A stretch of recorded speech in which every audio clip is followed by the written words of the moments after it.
নমস্কার বন্ধুরা, অষ্টমীর গল্পে আমি অষ্টমী আপনাদের স্বাগত জানাই।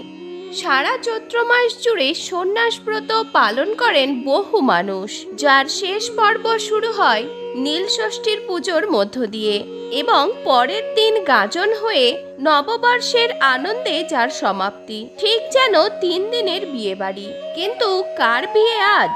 নীল ষষ্ঠীর পুজো আসলে কার পুজো?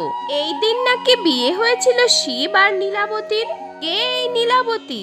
তিনি কি দুর্গার রূপ নাকি ষষ্ঠী? পুরাণ বলছে শিবের বিয়ে শিবরাত্রিতে। তাহলে নীল ষষ্ঠীর রীতি কিভাবে এলো? এই প্রশ্নগুলির উত্তর জানতে আজকের ভিডিওটি শেষ পর্যন্ত দেখুন।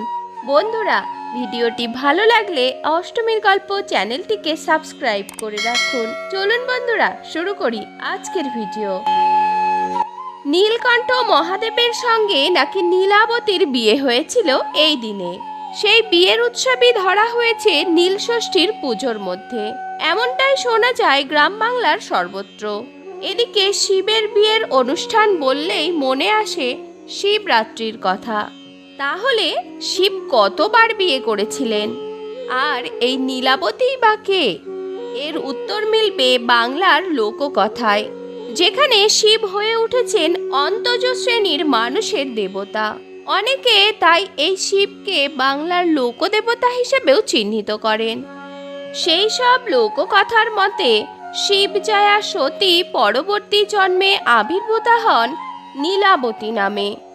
দক্ষ যজ্ঞে সতীর মৃত্যুর পরে একদিন নীলধ্বজ রাজা তার বাগানে বেলগাছের তলায় এক অপরূপ সুন্দরী কন্যা সন্তান দেখতে পান।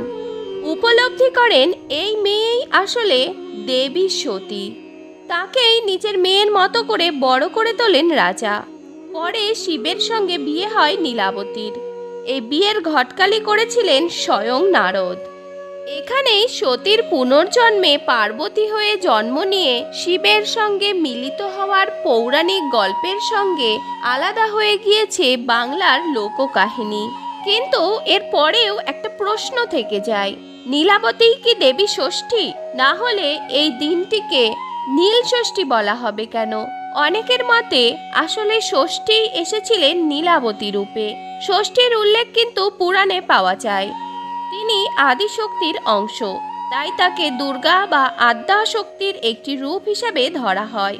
সুতরাং নীলাবতী একই সঙ্গে সতী অথবা ষষ্ঠী দুজনেরই রূপ হিসেবে কল্পিত হতে পারেন। প্রধানত সন্তানের কল্যাণের জন্যই ষষ্ঠীর পুজো প্রচলিত বাংলা, বিহার, ওড়িশা এবং উত্তরপ্রদেশের কিছু জায়গাতে। তাই নীল ষষ্ঠীর পুজোর দিনে ষষ্ঠীর আটনে পুজো দেওয়ার রীতিও রয়েছে।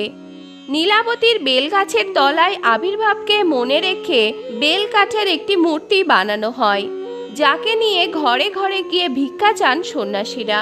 ভিক্ষার সময়ে শিব দুর্গা সেজে বা সং সেজে ঘোরার রীতিও প্রচলিত।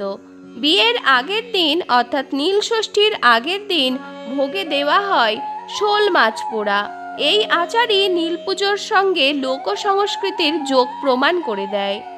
এই নীল ষষ্ঠী থেকে শুরু করে পরের দিন গাজন, সব মিলে বাংলায় প্রচলিত রয়েছে বহু লোকগান।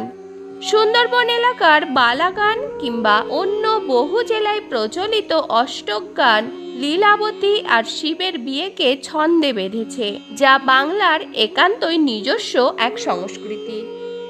এছাড়াও বহু নারী শুধু এই দিনে নীলের উপোস রেখে পুজো করেন সন্তানদের মঙ্গল কামনা করে। সেই রীতি আজকের রুটিনের যুগে এসেও একদিনের নীলের উপোসে পরিণত হলেও বহু মানুষ এখনও সারা মাস ধরে সন্ন্যাস ব্রত পালন করেন।